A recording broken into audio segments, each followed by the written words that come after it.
Greetings once again, my friends, and welcome back to Drak Reviews, where today we're taking on another more modern game that came out just barely recently, and we're going to take on LEGO Marvel Superheroes 2. So, this is the most updated LEGO game that has come out this year. I believe we had one earlier in the year, but this is the one that's come out for the holiday season, and probably very appropriately because of the announcement of Infinity War and all that fun stuff.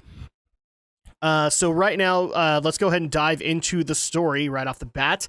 For those who are expecting this to be like LEGO Marvel's Avengers, where it follows the movies, no, it isn't.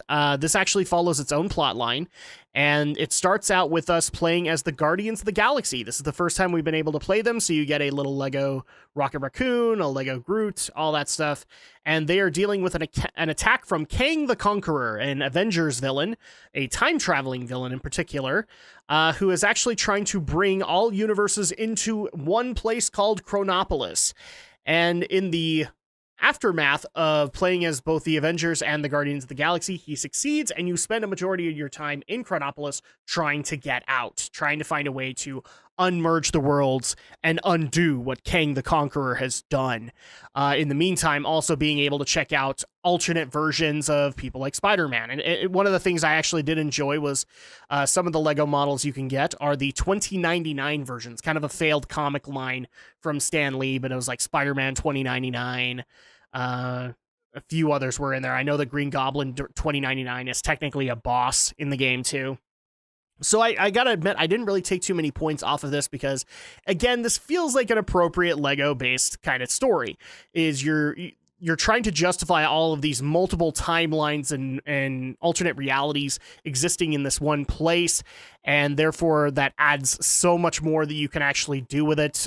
For example, one area of it is completely noir, so at that point you can get like noir Spider-Man out of that.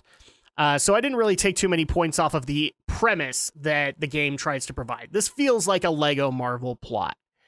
Moving on into the visuals, I will admit I took a little bit off here, and it's simply because this is probably the first LEGO game in a while where I've had some graphical glitches while I've been playing.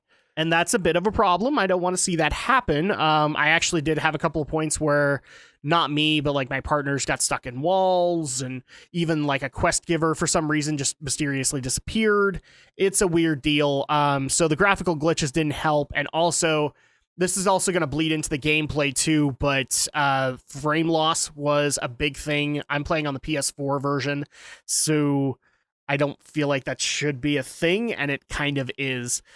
So moving on into the gameplay, like I said, frame loss is a problem, which creates slowdown in some of the boss fights. That's disappointing. There are some points where boss fights I don't feel are properly explained compared to other LEGO bosses. I feel like they're left too much in the dark and too much open to experimentation on how to actually take out the bosses, which is outside of what what Traveler's Tales usually does with these games. So this is basically LEGO with a learning curve, and not necessarily, I'm not gonna say fair, but a learning curve that doesn't, like, it feels like it jumps too far ahead. So I did take points off for that.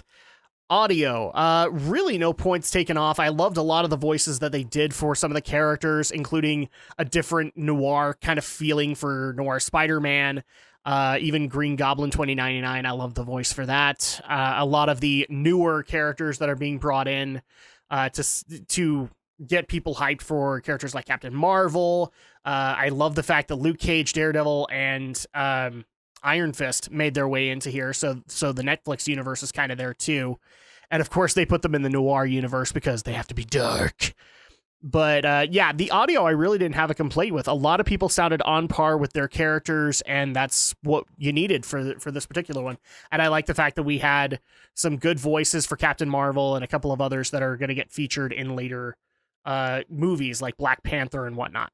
Which leaves us to presentation and replay value. So replay value first. It's a LEGO game. I don't really need to tell you that there is replay value. I didn't take points off because not only after you finish the main story, but you can go and unlock every other character. You can unlock all of the the bonuses from the gold bricks. You can go and replay the levels to go save the Stan Lee's in peril in all the levels. There's tons of stuff to be able to go and do after the main story is done. So I didn't take points off of replay value. Presentation, does it all come together? Yes, it does. It's a Lego game, but with the frame loss and the graphical glitches, hopefully they get fixed soon, but it does kind of change that aspect. I'm saying it does come together, but they definitely need to fix that. Otherwise, people are not going to be as immersed as they usually are in these Lego games, which is why I have no problem giving Lego Marvel Super Heroes 2 an 8.5 out of 10. It's a solid entry in the Lego line. Most of them are. There's very few that I would consider to be bad, and this is definitely, if not an outlier, this is a middle of the pack kind of title for them. It's not necessarily the best thing they've done, but it's definitely up there.